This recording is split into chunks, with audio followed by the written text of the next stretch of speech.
आकाशवाणी मुंबई. श्रद्धा वझे आणि गजेंद्र देवडा. प्रादेशिक बातम्या देत आहे. ठळक बातम्या. कर चुकवेगिरीला आळा घालण्यासाठी वस्तू आणि सेवा कर कर्मचाऱ्यांना तंत्रज्ञान विषयक प्रशिक्षण देण्याची केंद्रीय अर्थमंत्र्यांची घोषणा. उद्योजकांना इतर राज्यांपेक्षा चांगल्या सुविधा देण्याचं उद्योगमंत्र्यांचं आश्वासन. शंखी गोगलगायींमुळे झालेल्या नुकसानीसाठी वाढीव दरानं 98 कोटी रुपयांची मदत देण्याबाबत शासन निर्णय जारी. स्थानिक भाषा आणि हिंदी भाषा या भारताच्या सांस्कृतिक परंपरेच्या वाहिन्या असून ब्रिटिशांनी रुजवलेला न्यूनगंड त्या झुगारून देतील असा केंद्रीय गृहमंत्र्यांना विश्वास. आणि ज्येष्ठ लावणी सम्राज्ञी गुलाबबाई संगमनेरकर यांचं निधन. करबुडवेगिरीला आळा घालण्याच्या दृष्टीनं वस्तू आणि सेवा कर कर्मचाऱ्यांना तंत्रज्ञान विषयक प्रशिक्षण देण्यात येईल अशी घोषणा केंद्रीय अर्थमंत्री निर्मला सीतारामन यांनी केली आहे. जीएसटी कर्मचाऱ्यांसाठीच्या निवासी संकुलाचं उद्घाटन आज नवी मुंबईत खारघर इथं अर्थमंत्र्यांच्या हस्ते झालं. त्यावेळी त्या बोलत होत्या.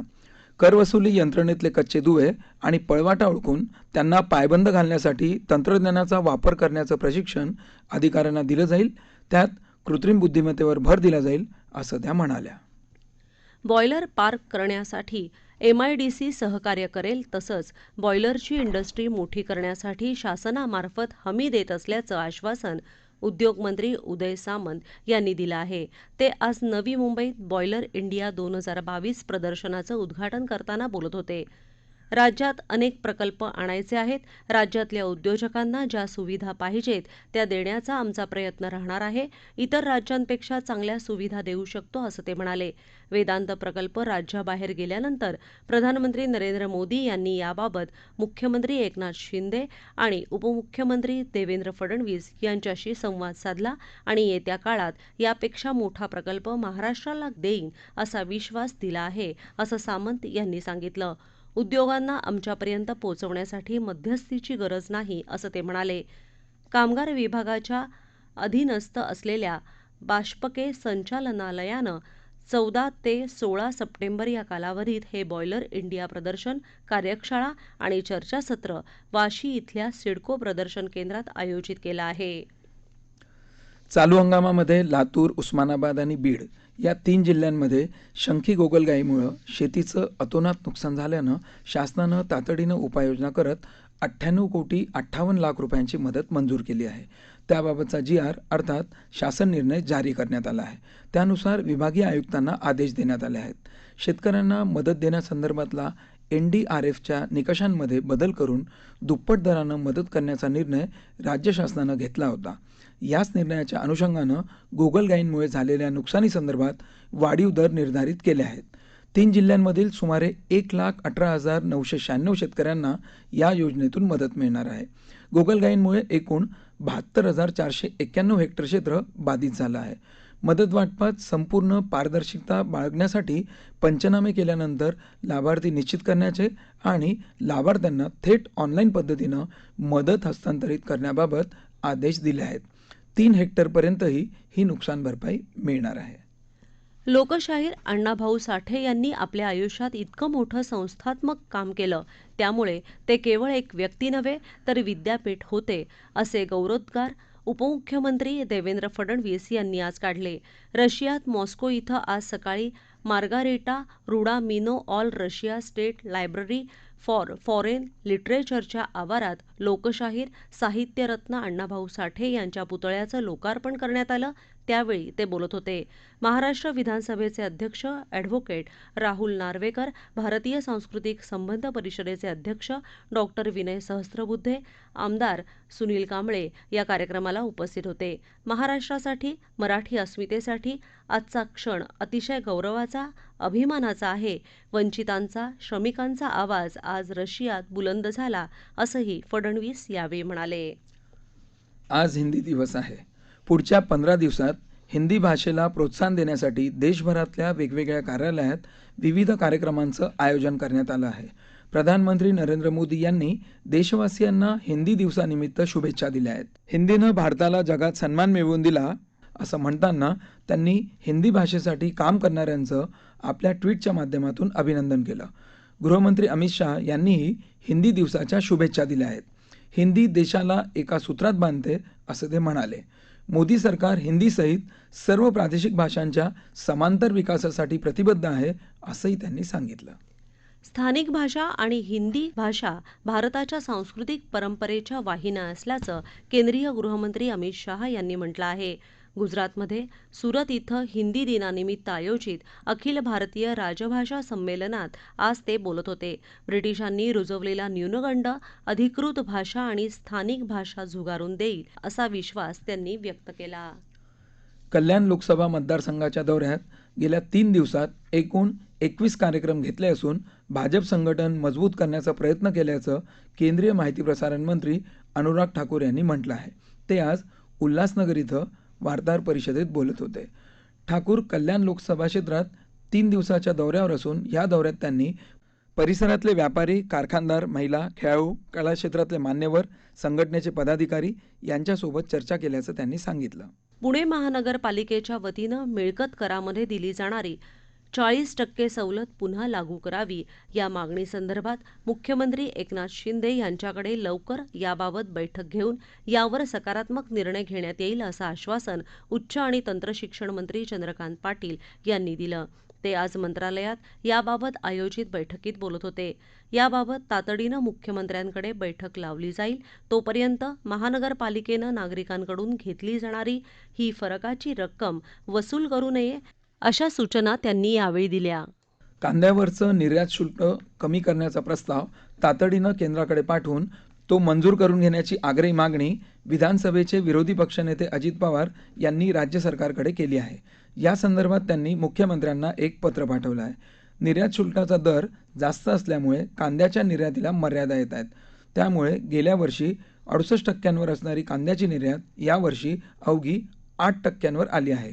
कांदा उत्पादक शेतकऱ्यांना दिलासा देण्यासाठी निर्यात शुल्क कमी करण्याची मागणी पवार यांनी केली आहे.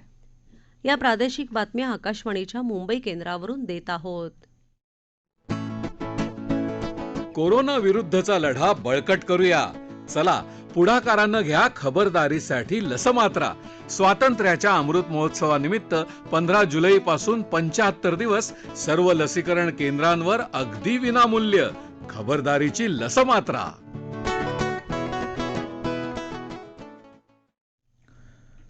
प्रादेशिक बातमीपत्रात आपलं पुन्हा एकदा स्वागत. ज्येष्ठ लावणी सम्राज्ञी गुलाबबाई संगमनेरकर यांचं आज पुण्यात वार्धक्यानं निधन झालं. त्या 90 वर्षांच्या होत्या. लावणीमध्ये आणि त्यातही बैठकीच्या लावणीत त्यांचा हातखंडा होता. त्यांच्या लावणी गातानाच्या अदा आणि गायकी लक्षणीय होती. लता मंगेशकर यांच्या आजोळच्या गोष्टी या अल्बमच्या ध्वनिचित्रफितीत राजसा जवळी जरा बसा या लोकप्रिय लावणीवर गुलाबबाईंनी केलेली अदाकारी संस्मरणीय आहे. उमेदीच्या काळात खानदेशात काम केलेल्या गुलाबबाई संगमनेरकर या गेल्या 20 वर्षांपासून पुण्यात स्थायिक होत्या. त्यांनी अनेक मुलींना आपली ही कला शिकवली होती. त्यांचा मुलगाही त्यांची ही परंपरा पुढे चालवत होता. काही वर्षांपूर्वी त्याचं निधन झालं. लावणी सम्राज्ञी वर्षा संगमनेरकर ही त्यांची मुलगी आहे. गुलाबबाईंना राज्य शासनाच्या 2018-19च्या तमाशा सम्राज्ञी विठाबाई नारायणगावकर जीवनगौरव पुरस्कारानं गौरवण्यात आलं होतं. गुलाबबाईंबाबत लोककला अभ्यासक डॉक्टर मुकुंद कुळे यांनी सांगितलं.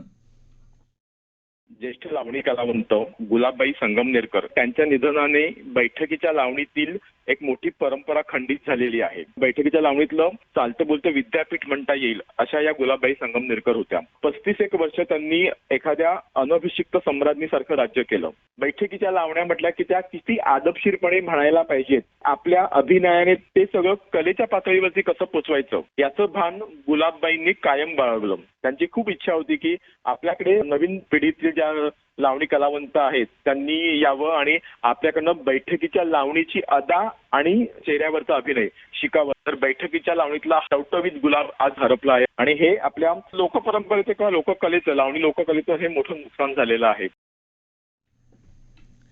सातारा इथले ज्येष्ठ कायदेपंडित आणि मातब्बर वकील धैर्यशील पाटील यांचं आज सकाळी राहत्या घरी अल्पशा आजारानं निधन झालं. ते त्यांनी काही काळ ऑल इंडिया बार कौन्सिल आणि महाराष्ट्र गोवा बार कौन्सिलचं अध्यक्षपद भूषवलं होतं. राज्यभर गाजलेल्या साताऱ्यातल्या नगरसेवक शरद लेवे खून खटल्यात त्यांनी विद्यमान खासदार उदयनराजे भोसले यांच्या वतीनं बाजू न्यायालयात मांडली होती. यासह विविध महत्त्वपूर्ण खटल्यात त्यांनी सहभाग घेतला होता.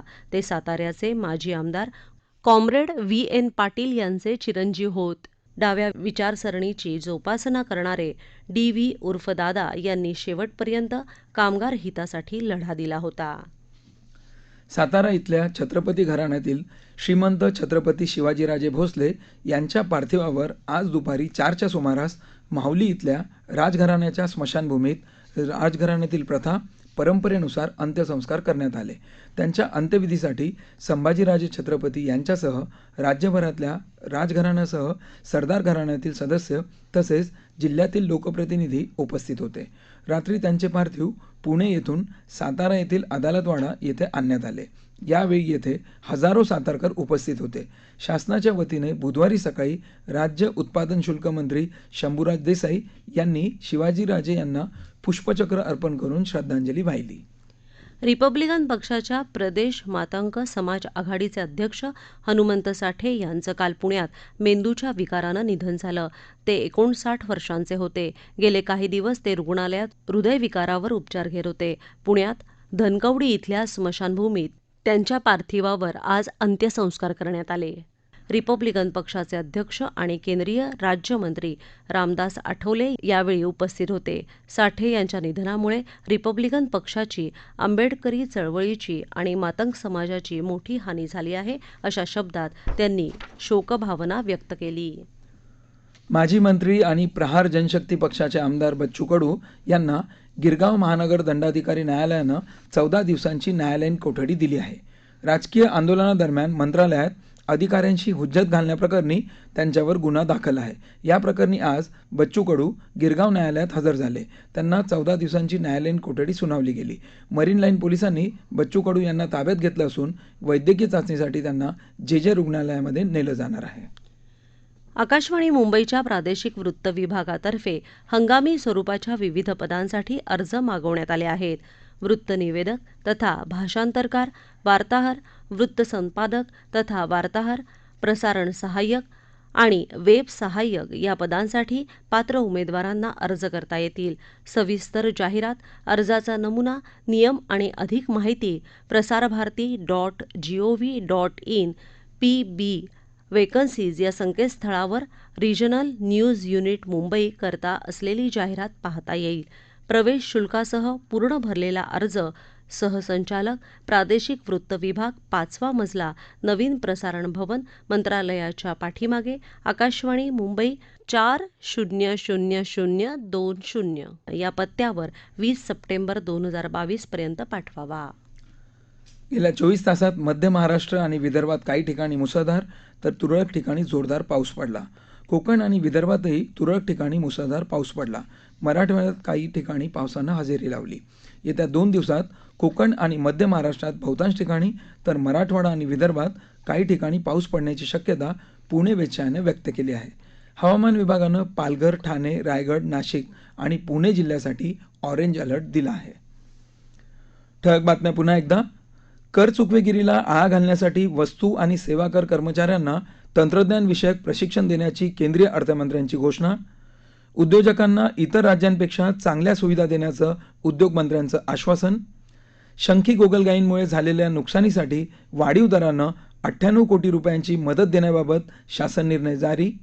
स्थानिक भाषा आणि हिंदी भाषा या भारताच्या सांस्कृतिक परंपरेच्या वाहिन्या असून ब्रिटिशांनी रुजवलेला न्यूनगंड त्या झुगारून देतील असा केंद्रीय गृहमंत्र्यांना विश्वास.